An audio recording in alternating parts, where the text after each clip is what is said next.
ലോക്സഭാ തെരഞ്ഞെടുപ്പിൽ സുരേഷ് ഗോപിയെ ഇറക്കി BJP തൃശൂർ പിടിച്ചെങ്കിലും തദ്ദേശ തെരഞ്ഞെടുപ്പിൽ നിരാശയായിരുന്നു ഫലം. തൃശൂർ ലോക്സഭാ മണ്ഡലത്തിൽ ഉണ്ടാക്കിയ നേട്ടം വൺ ടൈം വണ്ടറല്ല എന്ന് തെളിയിക്കേണ്ടത് ഇപ്പോൾ BJPയുടെ രാഷ്ട്രീയാഭിമാന പ്രശ്നമാണ്. നിയമസഭാ തെരഞ്ഞെടുപ്പിൽ ഏത് വിധവും അവർക്ക് വോട്ട് വിഹിതം ഉയർത്തിയേ തീരൂ. അതിന് പകിട 12 പയറ്റാൻ ഉറച്ചാണ് BJP. ഇന്ന് ന്യൂസ് മലയാളം പുറത്തുവിട്ട വാർത്ത ലേശം അമ്പരപ്പിക്കുന്നതാകും ചിലർക്കെങ്കിലും. ഫുട്ബോൾ ഇതിഹാസം IM വിജയനെ ഉൾപ്പെടെ സ്ഥാനാർത്ഥിയാക്കാനാകുമോ എന്നാണ് അവർ അന്വേഷിക്കുന്നത്. ഒരു ഘട്ടത്തിലും BJP അനുഭാവം പ്രകടിപ്പിച്ചിട്ടുള്ള ആളല്ല IM വിജയൻ എങ്കിൽ കൂടി CPI മുൻ MLA ഗീതാ ഗോപി, തൃശൂർ മുൻ മേയർ MK വർഗീസ് അടക്കമുള്ളവരുടെ പിന്നാലെ സ്ഥാനാർത്ഥിത്വ വാഗ്ദാനമായി BJP ഉണ്ട്. ഇവരൊക്കെ യെസ് പറയുമോ എന്നത് വേറെ കാര്യം. BJP പരിശ്രമം തുടങ്ങി എന്നതാണ് യാഥാർത്ഥ്യം. ഫലിക്കുമോ തൃശൂരിലെ താമര തന്ത്രങ്ങൾ? വിശദമായിട്ട് കാണാം ലിസ്റ്റിൽ ആരൊക്കെയാണ് എന്ന്. തൃശ്ശൂരിൽ MT രമേശിൻ്റെയും KK അനീഷ് കുമാറിൻ്റെയും പേരുകളാണ് തൃശ്ശൂരിലുള്ളത്. നാട്ടികയിൽ IM വിജയനും ഗീതാ ഗോപിയുടെയും പേര് പരിഗണനയിലുണ്ട്. നമ്മൾ കണ്ടു അത്. ദേവൻ, സിനിമാ നടൻ ദേവൻ, A നാഗേഷും പുതുക്കാടാണ് സ്ഥാനാർത്ഥികളായിട്ട് പരിഗണിക്കപ്പെടുന്നത്. അവർ രണ്ടുപേരുമാണ്. ഒല്ലൂരിൽ ജേക്കബ് തോമസിൻ്റെയും MK വർഗീസിൻ്റെയും പേരുകൾ പരിഗണനാ പട്ടികയിലുണ്ട് BJPയുടേത്. ഇരിങ്ങാലക്കുടയിൽ ജേക്കബ് തോമസിൻ്റെയും AR ശ്രീകുമാറിൻ്റെയും പേരുകളാണ് ഇരിങ്ങാലക്കുട മണ്ഡലത്തിലുള്ളത്. കൊടുങ്ങല്ലൂരിൽ B ഗോപാലകൃഷ്ണനും ശ്രീകുമാറും പരിഗണിക്കപ്പെടുമെന്നാണ് നമ്മൾ കാണുന്നത്. മണലൂരിൽ പരിഗണിക്കപ്പെടുക AN രാധാകൃഷ്ണനും KK അനീഷ് കുമാറുമാണ്. പരിഗണനാ ലിസ്റ്റിൽ അവരുടെ പേരാണുള്ളത്.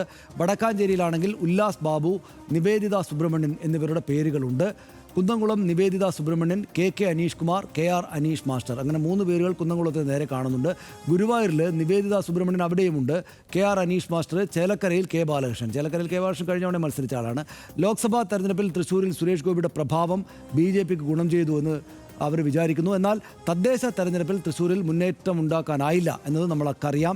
തദ്ദേശ തെരഞ്ഞെടുപ്പിൽ ക്രൈസ്തവ വോട്ടുകൾ കൈവിട്ടുപോയെന്നാണ് BJPയുടെ വിലയിരുത്തൽ. അതുമായി ബന്ധപ്പെട്ട് 2024 തൃശ്ശൂർ ലോക്സഭാ മണ്ഡലത്തിന് കീഴിലെ 6 നിയമസഭാ മണ്ഡലങ്ങളിൽ BJP ഒന്നാമതെത്തിയിരുന്നു. ലോക്സഭാ തെരഞ്ഞെടുപ്പിൽ ലോക്സഭയിൽ ലീഡ് ചെയ്ത മിക്ക നിയമസഭാ മണ്ഡലങ്ങളിലും തദ്ദേശ തെരഞ്ഞെടുപ്പിൽ പക്ഷേ BJP മൂന്നാമതായി എന്നതാണ് വസ്തുത. വോട്ട് നില ഒരു പരിധിവരെയെങ്കിലും നിലനിർത്താനായത് കോർപ്പറേഷൻ പരിധിയിൽ മാത്രമാണ് എന്നതും നമ്മൾ അറിയുന്നു. ഈ ബേസിക്കായിട്ടുള്ള കാര്യങ്ങൾ വെച്ചുകൊണ്ടാണ് പക്ഷേ നമുക്ക് പോകാനുള്ളത്. അതായത് ലോക്സഭാ തെരഞ്ഞെടുപ്പ് കാലത്ത് അവർക്ക് ആദ്യമായിട്ടൊരു MP കേരളത്തിൽ നിന്ന് കിട്ടിയ തൃശ്ശൂരിൽ ഈ പറയുന്ന നിയമസഭാ മണ്ഡലങ്ങളിലെല്ലാം ഒന്നാമതായിരുന്നു. പക്ഷേ ലോക്കൽ ബോഡി ഇലക്ഷൻ എത്തിയപ്പോൾ അവിടങ്ങളിലെല്ലാം പതിവ് പോലെ 3ാം സ്ഥാനത്തേക്ക് പോയി. പക്ഷേ എന്നാലും തൃശ്ശൂരിലെ ഈ പറയുന്ന നിയമസഭാ മണ്ഡലങ്ങളിൽ ഇത്തവണത്തെ ഒരു സവിശേഷ സാഹചര്യം ആയതുകൊണ്ട് BJPക്ക് ഒരു വോട്ട് ശതമാനം ഉയർത്താനാകുന്ന പ്രതീക്ഷ അവർക്കുണ്ട്. അവിടങ്ങളിലെ പേര് വിവരങ്ങളാണ്. ഇതിനകത്ത് IM വിജയൻ്റെ പേര് എന്നെ വലുതായിട്ട് അത്ഭുതപ്പെടുത്തി. ഹർഷനെ അത്ഭുതപ്പെടുത്തിയിട്ടുണ്ടാവും. എന്താ തോന്നുന്നത്? തീർച്ചയായും IM വിജയൻ്റെ പേരാണ് എന്നെ ഏറ്റവും അത്ഭുതപ്പെടുത്തിയത്. എനിക്ക് തോന്നുന്നില്ല IM വിജയൻ സ്ഥാനാർത്ഥിയായി വരുമെന്ന്. പക്ഷേ അദ്ദേഹത്തെ സ്ഥാനാർത്ഥിയാക്കാൻ ആഗ്രഹിക്കാം BJP. അതിന് ന്യായമായ കാരണങ്ങളുമുണ്ട്. കാരണം സുരേഷ് ഗോപി ഇങ്ങനെയൊക്കെ തന്നെയാണ് തൃശ്ശൂരിൽ സ്ഥാനാർത്ഥിയായി വരുന്നത്. നിയമസഭാ തെരഞ്ഞെടുപ്പിലും പിന്നീട് ലോക്സഭാ തെരഞ്ഞെടുപ്പിലും ഒക്കെ വരുന്നത് ഈ രീതിയിലൊക്കെ തന്നെയാണ്. അവിടെ BJPക്ക് കുറച്ച് അടിസ്ഥാന വോട്ടുകൾ ഉള്ള ഒരു പ്രദേശമാണ് തൃശ്ശൂർ ജില്ല പൊതുവെ എടുത്തു നോക്കിയാൽ അതിൻ്റെ പല മേഖലകളും. പക്ഷേ അതൊന്നും വിജയത്തിലേക്ക് എത്താൻ തക്കവണ്ണമുള്ള വോട്ടുകളല്ല. ആ വോട്ടുകൾ സമാഹരിക്കണമെങ്കിൽ അത് പുറത്തു നിന്നുള്ള വോട്ടുകൾ കൂടി സമാഹരിച്ചാൽ മാത്രമാണ് ഒരു തെരഞ്ഞെടുപ്പ് വിജയം തൃശ്ശൂർ ജില്ലയിൽ BJPക്ക് സാധ്യമാകൂ. അപ്പോൾ അവിടെ ഒരു പാർലമെൻറ്റ് മണ്ഡലത്തിൽ BJP വിജയിക്കുക എന്നുള്ളതൊക്കെ അസംഭവ്യമെന്ന് പറയാവുന്ന സാഹചര്യമായിരുന്നു തൊട്ട് മുമ്പ് നടന്ന നിയമസഭാ തെരഞ്ഞെടുപ്പിൻ്റെ പശ്ചാത്തലം നോക്കിയാൽ. കാരണം 13 നിയമസഭാ മണ്ഡലങ്ങളിൽ 12 ഇടതുമുന്നണി ജയിച്ചു നിൽക്കുന്നു. ഒരിടത്ത് UDF, ചാലക്കുടിയിൽ മാത്രം UDFും വിജയിച്ചു നിൽക്കുന്ന ഒരു സ്ഥലത്താണ് അവിടെ BJP ആ പാർലമെൻറ്റ് മണ്ഡലത്തിൽ വിജയിച്ചു വരുന്നത്. അവിടെ പുറത്തു നിന്നുള്ള വോട്ടുകൾ കൂടി സമാഹരിക്കാൻ തക്ക ശേഷിയുള്ള ഒരാൾ മാത്രമല്ല, വളരെ ആസൂത്രിതമായ ചില സോഷ്യൽ എഞ്ചിനീയറിംഗ് ഒക്കെ ഈ കാലത്ത് നടന്നിരുന്നു. ഈ മുസ്ലിം ക്രിസ്ത്യൻ വിഭാഗങ്ങൾക്കിടയിലുള്ള വിദ്വേഷം വളർത്തുന്ന തരത്തിലുള്ള വലിയ കൃത്യമായ പ്രചാരണ പരിപാടികളുണ്ടായി. ഇപ്പോൾ കുടുംബശ്രീ അടക്കമുള്ള സംവിധാനങ്ങളെ, വാട്സാപ്പ് ഗ്രൂപ്പുകളെയൊക്കെ വളരെ കൃത്യമായ പ്രചാരണോപാധിയാക്കി മാറ്റുന്ന തരത്തിലേക്ക് അവിടെ ഗ്രൗണ്ടിൽ പ്രവർത്തിക്കാൻ BJPക്ക് കഴിഞ്ഞു. വോട്ട് ചേർക്കൽ എന്നുള്ളത് ഇപ്പോൾ ഒരു ആരോപണമായി നിൽക്കുന്നത്. അങ്ങനെ വോട്ടുകൾ ചേർത്തു. ഇങ്ങനെ പരിശ്രമം അതിൻ്റെ അങ്ങേയറ്റം നടത്തിയിട്ടാണ് സുരേഷ് ഗോപിയെ അവിടെ വിജയിപ്പിച്ചു കൊണ്ടുവരുന്നത്. ക്രിസ്ത്യൻ വോട്ടുകളുടെ പലയിടങ്ങളിലായിട്ട് വോട്ട് വന്ന് ചേർന്നു കേട്ടോ. വോട്ട് ചേർത്തിട്ടുണ്ട്. അതാ പറഞ്ഞത്, അവിടുത്തെ വോട്ട് ആരോപണം ഉയർന്നിരുന്നല്ലോ അതുമായി ബന്ധപ്പെട്ട്. അത് മാത്രമല്ല, ക്രിസ്ത്യൻ വോട്ടുകൾ ഗണ്യമായ അളവിൽ ക്രിസ്ത്യൻ വോട്ടുകൾ അങ്ങ് ഒഴുകി എന്നല്ല, പക്ഷേ ഒരു വിജയത്തിന് വേണ്ട തരത്തിൽ കുറച്ച് ക്രിസ്ത്യൻ വോട്ടുകൾ സമാഹരിക്കാൻ കൂടി അവിടെ സുരേഷ് ഗോപിക്ക് കഴിഞ്ഞു. ഈ പരീക്ഷണം വിജയിച്ച മണ്ണ് അതാണ് തൃശ്ശൂർ. അത് പാർലമെൻറ്റ് മണ്ഡലം. അപ്പോൾ അവിടെ നിയമസഭാ തെരഞ്ഞെടുപ്പ് വരുമ്പോഴേക്ക് ഈ പാർലമെൻറ്റ് തെരഞ്ഞെടുപ്പിൽ സംഭവിച്ച മറ്റൊരു കാര്യം എന്താ, അവിടെ A ക്ലാസ് മണ്ഡലങ്ങളുടെ എണ്ണം 6 ആയി. 6 നിയമസഭാ മണ്ഡലങ്ങൾ BJPയുടെ A ക്ലാസ് മണ്ഡലങ്ങളായി അവർ കണ്ടെത്തി. കാരണം മികച്ച പെർഫോമൻസ് ഈ സമയത്ത് നടത്തിയ മണ്ഡലങ്ങളാണ്. അപ്പോൾ അവിടെ ഇനി വിജയിച്ചു വരും. ഈ 6 മണ്ഡലങ്ങളിലാണല്ലോ പിന്നെ കൂടുതൽ ഫോക്കസ് ചെയ്യേണ്ടത്. വിജയിച്ചു വരേണ്ട പ്രധാനപ്പെട്ട മണ്ഡലങ്ങളിൽ അവർ ഈ 6 മണ്ഡലങ്ങളെ ഉൾപ്പെടുത്തിയിട്ടുണ്ട്. പക്ഷേ അവിടെയും പ്രശ്നം എന്താണ്? സുരേഷ് ഗോപിയെ അവതരിപ്പിച്ചതുപോലെ പൊതുസ്വീകാര്യരായ ആളുകളെ അവതരിപ്പിച്ചാലേ ഇതിനെ വിജയത്തിലേക്ക് എത്തിക്കാൻ കഴിയൂ. അവിടെ ഇപ്പോൾ BJPയുടെ ഒരു നേതാവ് വന്ന് മത്സരിച്ചാൽ ആ മട്ടിൽ സാധ്യമാകുമോ എന്ന് സംശയമാണ്. ഒരു ഉദാഹരണം പറഞ്ഞാൽ BJP MT രമേശിനായിരുന്നു തൃശ്ശൂർ കോർപ്പറേഷനിലെ ചുമതല. തദ്ദേശ തെരഞ്ഞെടുപ്പിൽ തൃശ്ശൂർ കോർപ്പറേഷൻ്റെ ചുമതല MT രമേശിനായിരുന്നു. MT രമേശ് അവിടെ നിന്ന് പ്രവർത്തിച്ചിട്ടുണ്ട്. പക്ഷേ തെരഞ്ഞെടുപ്പ് ഫലം വന്നപ്പോഴേക്ക് തിരിച്ചടിയാണ് തൃശ്ശൂർ കോർപ്പറേഷനിൽ ഉണ്ടായത്. ഇത് ആ മട്ടിൽ തന്നെ ഒരു വിലയിരുത്തലിന് ഇപ്പോൾ അതായത് പൊതുസ്വീകാര്യത അവിടെ വരണമെന്നുള്ള വിലയിരുത്തലിന് കൂടുതൽ ഊന്നൽ നൽകുന്നതായിരുന്നു കോർപ്പറേഷൻ തെരഞ്ഞെടുപ്പ് ഫലം. അപ്പോൾ അതിനനുസരിച്ച് അവർ കാര്യങ്ങളെ ഒന്നുകൂടി ആ മുമ്പ് എങ്ങനെയായിരുന്നോ ആ മട്ടിൽ തന്നെ ഒന്ന് ആലോചിക്കുന്നു എന്നുള്ളതാണ് സംഗതി. അപ്പോൾ ഇപ്പോൾ അവരാരെ ആലോചിക്കുന്നത് എന്താണ്? IM വിജയനെ പോലെയുള്ള, അല്ലെങ്കിൽ നേരത്തെ ഇപ്പോൾ CPIയുടെ 2 തവണ MLA ആയിരുന്ന ഗീതാ ഗോപിയെ പോലെയുള്ള ആൾ, അല്ലെങ്കിൽ MK വർഗീസിനെ പോലെ മുമ്പ് കോൺഗ്രസ്സുകാരനും പിന്നീട് LDFിനോട് സഹകരിക്കുകയൊക്കെ ചെയ്ത മേയറായിട്ടുള്ള ഒരാളെ ഒക്കെയാണ് തൃശ്ശൂർ മണ്ഡലത്തിൽ. ഈ പറയുന്ന മണ്ഡലങ്ങളിലെല്ലാം പരിഗണിക്കുന്ന ആളുകളുടെ പേര് നോക്കിയാൽ അങ്ങനെയൊക്കെ തന്നെയാണ്. മുൻ DGP ജേക്കബ് തോമസിനെ പരിഗണിക്കുന്ന ഒരു മണ്ഡലത്തിലേക്ക്. അപ്പോൾ ഇങ്ങനെയുള്ള ആളുകളെ പരിഗണിക്കാൻ തന്നെയാണ് അവരാലോചിക്കുന്നത്. അനീഷ് കുമാറിൻ്റെ പേര് മാത്രമാണ് അതിനപ്പുറത്ത് തൃശ്ശൂർ മണ്ഡലത്തിലേക്ക് പരിഗണിക്കപ്പെടുന്ന ഒരു BJPക്കാരൻ്റെ പേരായി നിൽക്കുന്നത്. അപ്പോഴും തൃശ്ശൂർ മണ്ഡലത്തിൽ മറ്റു പേരുകൾ കൂടി നിലനിൽക്കുന്നു എന്നുള്ളതാണല്ലോ ഇപ്പോഴത്തെ അവസ്ഥ. കാരണം അത് വിജയം കൊണ്ടുവരുമോ എന്നുള്ളതാണ് അവരുടെ ആശങ്ക. മത്സരം കാഴ്ചവെക്കാൻ കഴിഞ്ഞേക്കാം, പക്ഷേ വിജയം കൊണ്ടുവരാൻ കഴിയും. ഇപ്പോൾ തദ്ദേശ തെരഞ്ഞെടുപ്പിലെ വോട്ട് നില നമ്മൾ പരിശോധിച്ച് കഴിഞ്ഞ് കഴിഞ്ഞാൽ നാട്ടിക മണ്ഡലത്തിൽ 30,000 വോട്ട് അവർ നേടിയിട്ടുണ്ട്. പക്ഷേ മൊത്തത്തിൽ അതൊരു ആ ഒരു A ക്ലാസ് മണ്ഡലത്തിൻ്റെ സ്വഭാവം നിലനിർത്താൻ നാട്ടികയ്ക്ക് എപ്പോഴും കഴിഞ്ഞിട്ടുണ്ട് എന്നുള്ളത് കൊണ്ടാണ്. സംവരണ മണ്ഡലവുമാണത്. ആ അതിർത്തിയിൽ അത്രയും വോട്ട് 30,000 വോട്ട് നേടാൻ കഴിഞ്ഞിട്ടുണ്ട്. അപ്പോൾ അവിടെ വിജയിപ്പിക്കാം എന്നുള്ള ചിന്ത ഇപ്പോഴും ഉണ്ട്. അതിന് ഈ മറ്റ് ഘടകങ്ങൾ വേണം. BJP ഒരു നേതാവ് മത്സരിച്ചിട്ട് കാര്യമില്ല. അതുകൊണ്ടാണ് അവരുടെ ആലോചന ഈ വഴിക്കൊക്കെ പോകുന്നത്. IM വിജയൻ പക്ഷേ ഇങ്ങനെയൊന്നും ഉള്ള ഒരാളല്ല.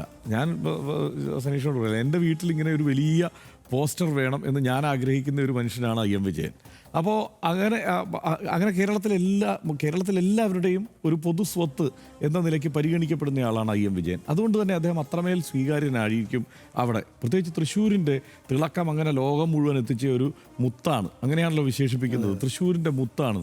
പക്ഷേ തൃശ്ശൂരിൻ്റെ മുത്തിന് ഏറ്റവും കൂടുതൽ അടുപ്പമുണ്ടായിരുന്നത് പഴയ മാളയുടെ മാണിക്യത്തോടായിരുന്നു. അതായത് K കരുണാകരനോടായിരുന്നു അദ്ദേഹത്തിൻ്റെ അടുപ്പം. അദ്ദേഹം കളികളിലേക്ക് വിജയിച്ചൊക്കെ ഇങ്ങനെ വരുന്ന സമയത്ത് അദ്ദേഹത്തെ ഏറ്റവും കൂടുതൽ പ്രോത്സാഹിപ്പിച്ചിട്ടുള്ള നേതാവ്, അദ്ദേഹത്തെ ഈ ഗവൺമെൻറ് ജോലിയിലേക്ക്, അദ്ദേഹത്തെ ഈ പോലീസിലേക്ക് കൊണ്ടുവരുന്നയാൾ എന്നൊക്കെയുള്ള മട്ടിൽ ആ കാലത്ത് ഇങ്ങനെ നിരന്തരം വാർത്തകളിൽ വരികയും ആ സമയത്ത് ഇവരെ രണ്ടിനെയും ചേർത്ത് വെച്ചാണ് പലപ്പോഴും പല പത്രവാർത്തകളും വന്നുകൊണ്ടിരുന്നത്. അവിടെ തൃശ്ശൂർ എന്തെങ്കിലും കാര്യമൊക്കെ സംഭവിക്കും. അപ്പോൾ അത്രയ്ക്ക് അടുപ്പവും അദ്ദേഹത്തിനൊരു കോൺഗ്രസ് ആഭിമുഖ്യം ഉണ്ട് എന്നുള്ള ഒരു പൊതുബോധ്യവുമാണ് ആളുകൾക്ക് ഉള്ളത്. എന്നാൽ ഇപ്പോൾ പുതിയ സാഹചര്യം എടുത്ത് പരിശോധിച്ചാൽ അദ്ദേഹത്തെ എന്നാൽ ഇടതുമുന്നണി പരിഗണിക്കുന്നത്, CPM പരിഗണിക്കുന്നത്, CPI പരിഗണിക്കുന്നത് ഒക്കെ ഇതേ മട്ടിൽ തന്നെയാണ്. അദ്ദേഹത്തെ ആ പൊതു സ്വീകാര്യനായി തന്നെയാണ്. അദ്ദേഹത്തിന് കോൺഗ്രസിനോടൊരു ആഭിമുഖ്യമുണ്ട് എന്നൊക്കെയുള്ള ഒരു കിംവദന്തി ഇങ്ങനെ പ്രചരിക്കുമ്പോൾ തന്നെ അദ്ദേഹത്തെ ഏറ്റവും അടുപ്പിച്ച് നിർത്തുകയാണ് അവർ ചെയ്തിട്ടുള്ളത്. ഏറ്റവും രസകരമായ കാര്യം നോക്കും, ഇപ്പോൾ ലാലൂരിലെ സ്റ്റേഡിയം, IM വിജയൻ്റെ പേരിൽ ഒരു സ്റ്റേഡിയം, അതായത് ഇന്ത്യയിൽ തന്നെ അങ്ങനെ അപൂർവമായ ഒരു സംഭവമാണ്. ജീവിച്ചിരിക്കെ ഒരു കളിക്കാരൻ്റെ പേരിൽ ഒരു സ്റ്റേഡിയം ഉണ്ടാകുക, ഒരു സ്മാരകം ഉണ്ടാകുക എന്നുള്ളത്. അത് തൃശ്ശൂരിൻ്റെ ഒരു കൗതുകം കൂടിയാണ് കേട്ടോ. കാരണം കരുണാകരൻ്റെ പേരിൽ അവിടെ ജീവിച്ചിരിക്കെ തന്നെ സ്മാരകം ഉണ്ടായിട്ടുണ്ട് തൃശ്ശൂരിൽ. ഇത് ഇദ്ദേഹത്തിന്, പക്ഷേ ഇത് സംസ്ഥാന സർക്കാരിൻ്റെ കൂടി മുൻകൈയിലാണല്ലോ ലാലൂരിൽ അങ്ങനെ ഒരു സ്റ്റേഡിയം ഉണ്ടാവുന്നത്. അപ്പോൾ ആ നിലയ്ക്ക് ഈ സർക്കാരുമായും അടുത്ത് നിൽക്കുന്നയാളാണ് അദ്ദേഹം. ഈ അടുത്ത കാലത്ത് ഏറ്റവും കൂടുതൽ പ്രചരിച്ച ഒരു വിഷ്വൽ എന്ന് പറയുന്നത് അദ്ദേഹം മുഖ്യമന്ത്രി പിണറായി വിജയനുമായി കുറച്ച് കൂടുതൽ സമയം ഇങ്ങനെ ഇവർ ഒരുമിച്ചിരുന്ന് സംസാരിക്കുന്ന ഒരു ദൃശ്യം ഇങ്ങനെ പ്രചരിച്ചിട്ടുണ്ട്. അപ്പോൾ എല്ലാവർക്കും IM വിജയൻ എന്നത് പൊതു സ്വീകാര്യനാണ്. പിന്നെ ഇപ്പോൾ സിനിമാ നടനുമാണ്, അങ്ങനെ ഒരു സെലിബ്രിറ്റിയാണ്. ആ നിലയ്ക്കെല്ലാം സ്വീകാര്യനായിട്ടുള്ള ഒരാൾ. അയാളെ ആഗ്രഹിക്കാം BJPക്ക്, പക്ഷെ ഞാൻ വിശ്വസിക്കുന്നില്ല BJPയുടെ സ്ഥാനാർത്ഥിയായി IM വിജയൻ വരും എന്ന്. ഇനി മറ്റു പേരുകളിലേക്ക് വന്നാൽ, ഇപ്പോൾ ഗീതാ ഗോപിയുടെ പേരിലേക്ക് വന്നു കഴിഞ്ഞാൽ, ഗീതാ ഗോപി 2 തവണ CPIയുടെ MLA ആയിരുന്ന ആളാണ്. 3-ാം തവണയും പരിഗണിക്കണം എന്ന് ഒരു സംഘടനാബോധമുള്ള ഒരു നേതാവ് എന്ന നിലയ്ക്ക് ഈ ഗീതാ ഗോപി കരുതുമോ എന്നുള്ള കാര്യത്തിൽ എനിക്കും സംശയം. കാരണം 3 തവണ പരിഗണിക്കേണ്ടതില്ല, 3-ാം തവണ പരിഗണിക്കേണ്ടതില്ല എന്നുള്ളൊരു ആലോചന വന്നപ്പോഴാണല്ലോ കഴിഞ്ഞ തവണ മാറ്റി നിർത്തിയത്. അവിടെ ഇപ്പോൾ CC മുകുന്ദനാണ് MLA. അദ്ദേഹത്തെ അവിടെ പരിഗണിക്കുന്നു, അദ്ദേഹം തരക്കേടില്ലാത്ത പ്രകടനം കാഴ്ചവെക്കുന്നു എന്നുള്ള ഒരു പൊതുബോധ്യമാണ് അവിടെ ഉള്ളത്. അദ്ദേഹത്തെ തന്നെ പരിഗണിക്കാനല്ലേ അവിടെ സാധ്യത. അത് തന്നെയാണ് ഞാൻ കരുതുന്നത്. 2ാം ടേം എന്നുള്ള നിലയ്ക്ക് അദ്ദേഹത്തെ പരിഗണിക്കാനാണ് CPI അവിടെ സാധ്യത. പിന്നെ പൊതുവെ വരുന്ന വിലയിരുത്തലുകൾ എന്താണ്? MLA മാർ, ഈ LDFിൻ്റെ MLA മാർ അവരുടെ മണ്ഡലങ്ങളിൽ പെർഫോം ചെയ്തു. അതുകൊണ്ട് അങ്ങനെയുള്ള ആളുകളെ പരിഗണിക്കണം. അവർക്ക് കൂടുതൽ ജനങ്ങളുമായി ബന്ധം ഉണ്ടാവും എന്നുള്ള ഒരു തോന്നലും കൂടി ഉള്ളതുകൊണ്ട് അവർ പരിഗണിക്കാൻ തീരുമാനിച്ചിരിക്കുമ്പോൾ ഈ ആ നിലയ്ക്ക് ഏതെങ്കിലും തരത്തിൽ ഗീതാ ഗോപി എന്നുള്ളത് ഈ തവണ പരിഗണിക്കപ്പെടാൻ സാധ്യതയില്ലാത്ത പേരാണ് CPIയുടെ പട്ടികയിൽ. അപ്പോൾ ഒരു അസംതൃപ്തി ഉണ്ടാവാം. അങ്ങനെയെങ്കിൽ ആ അസംതൃപ്തി മുതലാക്കാം. അവിടെ നിന്ന് കൂടിയുള്ള വോട്ടുകൾ വരുന്ന ഒരു സാഹചര്യം വേണമെങ്കിൽ ഉണ്ടാക്കാം എന്നുള്ള ആലോചന BJPക്ക് ഉണ്ടാവാം. ആ ആലോചനയിലേക്ക് അവർ പോയിട്ടുണ്ട് എന്നുള്ള കാര്യത്തിൽ സംശയമൊന്നുമില്ല. അവർ ബന്ധപ്പെടാൻ ശ്രമിക്കുന്നുണ്ട്, ബന്ധപ്പെടുന്നുണ്ട്. പക്ഷേ ആ കാര്യത്തിൽ ഈ അപ്പുറത്തുനിന്നുള്ള സമ്മതം ഉണ്ടാകുന്നില്ല എന്നുള്ളതാണ് പ്രശ്നം. ഇനി MK വർഗീസിൻ്റെ കാര്യം എടുത്താൽ അദ്ദേഹത്തോട് തന്നെ സംസാരിക്കുമ്പോൾ അദ്ദേഹം ഏറ്റവും ആഗ്രഹിച്ചിരുന്നത് തിരിച്ച് കോൺഗ്രസിനൊപ്പം ചേർന്ന് നിന്നുകൊണ്ട്, അതായത് ഈ കാലം അങ്ങ് കഴിയുമ്പോൾ കോൺഗ്രസിനൊപ്പം ചേർന്ന് നിന്നുകൊണ്ട് അദ്ദേഹത്തിൻ്റെ ഒരു സാധ്യത നിയമസഭാ തെരഞ്ഞെടുപ്പൊക്കെ വരുമ്പോഴുള്ള ഒരു സാധ്യത കണ്ടെത്താമെന്നായിരുന്നു. പക്ഷേ എന്താ സംഭവിച്ചത്? അദ്ദേഹം അപ്പുറത്തോട്ടുള്ള ഈ മറ്റാണ് ഒരു കേബിള് BJP നേതൃത്വവുമായി അല്ലെങ്കിൽ സുരേഷ് ഗോപിയുമൊക്കെയായി വലിച്ചിട്ടിട്ടുണ്ടായിരുന്നു എപ്പോഴും. കാരണം ആ ഒരു ബന്ധം നിലനിർത്തി പോവുക എന്നുള്ളത് അദ്ദേഹം ശ്രദ്ധിച്ചിരുന്നു. പിന്നെ തദ്ദേശ തെരഞ്ഞെടുപ്പ് അടുത്തപ്പോൾ തന്നെ, അതിനു മുമ്പ് തന്നെ അദ്ദേഹം ഇടതുമുന്നണിയുമായിട്ടുള്ള ബന്ധം, ഇത് താൽക്കാലികമായിട്ടുള്ള ബന്ധമായിരുന്നു, ഞാൻ മേയറായിരുന്നു, കാലം അവസാനിച്ചു, ഞാൻ വിടുന്നു എന്നുള്ള മൂഡ് അത് കേരളത്തെ തന്നെ ബോധ്യപ്പെടുത്തുന്ന തരത്തിലായിരുന്നു അദ്ദേഹത്തിൻ്റെ നിലപാട്. അദ്ദേഹം വിട്ടു. അപ്പോൾ അദ്ദേഹത്തിൻ്റെ കാര്യത്തിലാണ് എനിക്കൊരു സാധ്യത പിന്നെയും കാണുന്നത്. കാരണം അവിടെ ഒരു വിജയിപ്പിച്ചെടുക്കാൻ തക്കവണ്ണം മത്സരിപ്പിക്കാൻ ഇദ്ദേഹത്തെ കൊണ്ടുവന്ന് മത്സരിപ്പിച്ചാൽ അത്തരത്തിലൊരു സാധ്യത ഉണ്ടാകും. ക്രൈസ്തവ വോട്ടുകളിൽ കുറച്ച് വീണ്ടും, അതായത് തദ്ദേശ തെരഞ്ഞെടുപ്പായപ്പോൾ ഒഴുകിപ്പോയ വോട്ടുകൾ കുറച്ച് തിരിച്ചു വരും എന്നൊക്കെയുള്ളൊരു തോന്നൽ BJPക്കുണ്ട്. ഇതെല്ലാം കൊണ്ടാണ് ഇപ്പോഴുള്ള ഈ പട്ടികകളിലേക്ക്, ആലോചനകളിലേക്ക് പോകുന്നത്. ഇപ്പോൾ തൃശ്ശൂർ മണ്ഡലത്തിൽ CPI ആണെങ്കിലും ഇപ്പോൾ MLA ആണ്, ബാലചന്ദ്രനാണ് MLA. പക്ഷേ അദ്ദേഹത്തിന് ഒരു വീണ്ടും തുടരാൻ സാധ്യതയുണ്ടോ എന്നുള്ള കാര്യത്തിൽ എനിക്ക് സംശയമുണ്ട്. കാരണം അവിടുത്തെ മത്സരം കടുത്തു, അവിടുത്തെ സ്വഭാവം മാറി, പാർലമെൻറ്റ് തെരഞ്ഞെടുപ്പോടെ തന്നെ അവിടുത്തെ സ്വഭാവം മാറി. അവിടെ കുറേ കൂടി കരുത്തനായ വേറൊരാളെ, അതായത് കൂടുതൽ സ്വീകാര്യനായ മറ്റൊരാളെ അവതരിപ്പിക്കാനായിട്ട് CPIയും ആലോചിക്കുന്നുണ്ട് എന്നാണ് ഞാൻ മനസ്സിലാക്കുന്നത്. അങ്ങനെയാണെങ്കിൽ ആ മണ്ഡലത്തിൽ ഏറ്റവും ശക്തമായ പോരാട്ടം നടക്കുന്നത് BJPക്ക് ഒരു മത്സരം കാഴ്ചവെക്കാൻ കഴിയുക ഈ പറഞ്ഞ തൃശ്ശൂർ മണ്ഡലത്തിൽ തന്നെയായിരിക്കും. ബാക്കി എല്ലായിടത്തും ഇങ്ങനെയുള്ളൊരു ഘടകങ്ങൾ വന്നാൽ, ഇങ്ങനെയുള്ള ഏതെങ്കിലുമൊക്കെ ഘടകങ്ങൾ വർക്കായാൽ മാത്രം മത്സരം നടക്കും. അല്ലെങ്കിൽ അവിടെ ശക്തമായ പോരാട്ടം LDFും UDFും തമ്മിലാക്കി. UDF ആഗ്രഹിക്കുന്നത് ഒരു 7 സീറ്റെങ്കിലുമാണ്. കഴിഞ്ഞ തവണ ഒറ്റ സീറ്റാണ് അവിടെ ജയിച്ചത്, ചാലക്കുടി മാത്രം. ചാലക്കുടിയിൽ ഇത്തവണയും ശക്തമായ പോരാട്ടം നടത്താനും ഒരുപക്ഷെ വിജയിക്കാനും തന്നെ ചാലക്കുടി UDFന് കഴിഞ്ഞേക്കുന്ന ഞാൻ കരുതുന്നത്. ബാക്കി മണ്ഡലങ്ങളിൽ നല്ല പോരാട്ടം നടക്കും. 7 മണ്ഡലം UDF ആഗ്രഹിക്കുന്നുമുണ്ട്. ഇതാണ് അവിടുത്തെ ഒരു പൊതുസ്ഥിതി. അല്ല, അതിൽ കൂടുതലൊന്നും പറയാനല്ല, കംപ്ലീറ്റ് ആയിട്ട് തന്നെ ഹർഷം പറഞ്ഞില്ല. അതിനകത്ത് ഒരു കാര്യമുള്ളത് ഈ IM വിജയനായിട്ട് ബന്ധപ്പെട്ടാണ്. അതിനകത്തും പ്രത്യേകിച്ചൊന്നുമില്ല. നമ്മൾ കേരളത്തിൽ 0 ഹേറ്റേഴ്സ് ഉള്ള, ഹേറ്റേഴ്സ് ആരും ഇല്ലാത്ത അപൂർവ മനുഷ്യരേ ഉള്ളൂ. അതിലൊരാളാണ് IM വിജയൻ എന്നാണ് എനിക്ക് എപ്പോഴും തോന്നിയിട്ടുള്ളത്. അതായത് ഒരു തരത്തിലും അദ്ദേഹത്തോട് ആർക്കും ശത്രുതയില്ല. ഒന്ന്, അദ്ദേഹത്തിൻ്റെ ആ ഒരു ഡൗൺ ടു എർത്താണ് അദ്ദേഹം. അതായത് നമ്മൾ എപ്പോഴും IM വിജയനെ കാണുമ്പോൾ, ഞാൻ അദ്ദേഹത്തിൻ്റെ സംസാരം കേൾക്കുകയും ചെയ്യുമ്പോൾ അദ്ദേഹത്തിൻ്റെ തനി തൃശ്ശൂർ സംഭാഷണ ശൈലിയാണല്ലോ.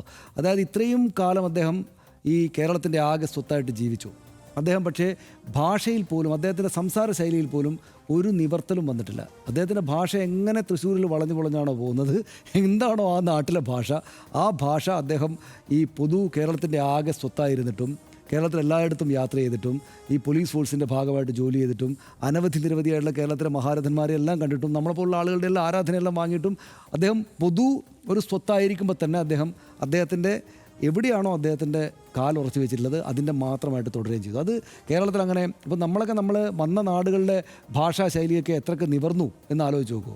നമ്മുടെ ജോലിയുടെ ഒരു പ്രത്യേകത കൊണ്ട് കൂടിയാണ്. പക്ഷേ എന്നാലും IM വിജയൻ്റെ നാട്ടിൽ നിന്ന് എത്ര ആളുകൾ തൃശ്ശൂരിൽ നിന്ന് സംസാരിക്കുന്നു. പക്ഷേ അദ്ദേഹം സംസാരിക്കുമ്പോൾ TV വന്ന് സംസാരിച്ചാലും, നമ്മളോട് റിപ്പോർട്ടർമാരോടോ നമ്മളോട് വ്യക്തിപരമായിട്ട് സംസാരിക്കുമ്പോഴും, ഈ പിണറായി വിജയനെ കണ്ട് സംസാരിക്കുകയാണ്, അദ്ദേഹത്തിൻ്റെ ഭാഷാ ശൈലിക്കൊന്നും ഒരു മാറ്റമില്ല. അദ്ദേഹം വന്നത് എവിടെ നിന്നാണ് അദ്ദേഹം ഒരിക്കലും മറന്നിട്ടേ ഇല്ല. അദ്ദേഹം ഇപ്പോൾ ഈ ഗ്രൗണ്ടിൻ്റെ കാര്യം പറഞ്ഞില്ലേ, അദ്ദേഹത്തിൻ്റെ പേരിൽ, അതിൻ്റെ ഉദ്ഘാടന സമയത്ത് പോലും എങ്ങനെയാണ് ഞാൻ വന്നത്, എങ്ങനെ പന്ത് കെട്ടിയിട്ടാണ് ഞാൻ വന്നത് എന്ന സ്വന്തം വേര് മറക്കാത്ത ഒരു മനുഷ്യൻ. അതുകൊണ്ടാണ് യഥാർത്ഥത്തിൽ അദ്ദേഹത്തോട് ആർക്കും ഹെയ്റ്റേഴ്സ് ഇല്ലാത്തൊരു മനുഷ്യനായിട്ട് അദ്ദേഹം തുടരുന്നത്. ഈ 2-3 സവിശേഷതകൾ കൊണ്ടാണ്. ഇപ്പോൾ അദ്ദേഹത്തിന് രാഷ്ട്രീയ താല്പര്യങ്ങൾ, രാഷ്ട്രീയ ചായ്വ് ഉണ്ടായിരുന്നു എന്ന് നമുക്ക് എല്ലാവർക്കും അറിയാം. കാരണം എത്രയോ വർഷം മുമ്പ് രാഷ്ട്രീയ ചായ്വ് എന്നല്ല, K. കരുണാകരനാണ് അദ്ദേഹത്തിൻ്റെ ഏറ്റവും ആരാധ്യനായിട്ടുള്ള വ്യക്തി എന്ന് അദ്ദേഹം പറഞ്ഞിട്ടുണ്ട്. കെ കരുണാകരനോട് വലിയ എതിർപ്പുള്ള, കോൺഗ്രസിനെ വലിയ ശക്തമായിട്ട് എതിർക്കുന്ന കമ്മ്യൂണിസ്റ്റുകൾക്ക് പക്ഷേ അദ്ദേഹം ആ രാഷ്ട്രീയ അടുപ്പം, വ്യക്തിയോടുള്ള അടുപ്പം പറയുന്നതിൽ ഒരു വിദ്വേഷവും അദ്ദേഹത്തോടില്ല. അവിടെ ഏത് രാഷ്ട്രീയ പാർട്ടിയുടെ ആളുകളും എം വിജയനെ കൊണ്ടു നടക്കും. എസ് സുനിൽകുമാർ ആണെങ്കിൽ അങ്ങനെ, CPM-ൻ്റെ നേതൃത്വമാണെങ്കിൽ അങ്ങനെ, എല്ലാവരോടും ചിരിച്ച് സന്തോഷമായിട്ട് ഇപ്പോൾ ഒടുവിൽ നമ്മൾ പിണറായി വിജയൻ്റെ കൂടെയും കണ്ടു. അപ്പോൾ 0 ഹേറ്റേഴ്സ് ഉള്ള, ഇപ്പോൾ സൂപ്പർ താരമാണ്, കേരളത്തിലെ നമ്പർ 1 സൂപ്പർ താരമാണ് അദ്ദേഹം എന്ന കാര്യത്തിൽ സംശയമേ ഇല്ല. സുരേഷ് ഗോപിയോടുള്ള ചായ്വ് അതാണ് യഥാർത്ഥത്തിൽ. അതായത് BJP അദ്ദേഹത്തെ സുരേഷ് ഗോപിയെ പോലെ ലക്ഷ്യമിടുന്നു എന്നതുകൊണ്ട് മാത്രമല്ല, അത് സുരേഷ് ഗോപി നമ്മുടെ സൂപ്പർ സ്റ്റാർ ആയിരുന്നതുപോലെ, പൊതുകേരളത്തിൻ്റെ ആകെ സ്വത്തായിരുന്നതുപോലെ ഒരു സൂപ്പർ സ്റ്റാറാണ്. ഒരുപക്ഷേ ഞാൻ കണക്കാക്കുക അതിനേക്കാളും മുകളിൽ, സിനിമാ സൂപ്പർ താരങ്ങൾ സ്വാഭാവികമായിട്ട് ഉണ്ടാകാറുണ്ടല്ലോ, പക്ഷേ അതിനേക്കാളും മുകളിൽ നമ്മുടെ ഒരു കായിക മേഖലയിൽ നിന്ന് ഇങ്ങനെ വന്നിട്ടുള്ള ഒരാൾ വേറെയില്ല. അതുകൊണ്ട് അദ്ദേഹത്തിന് 0 ഹേറ്റേഴ്സാണ്, സൂപ്പർ താരമാണ്.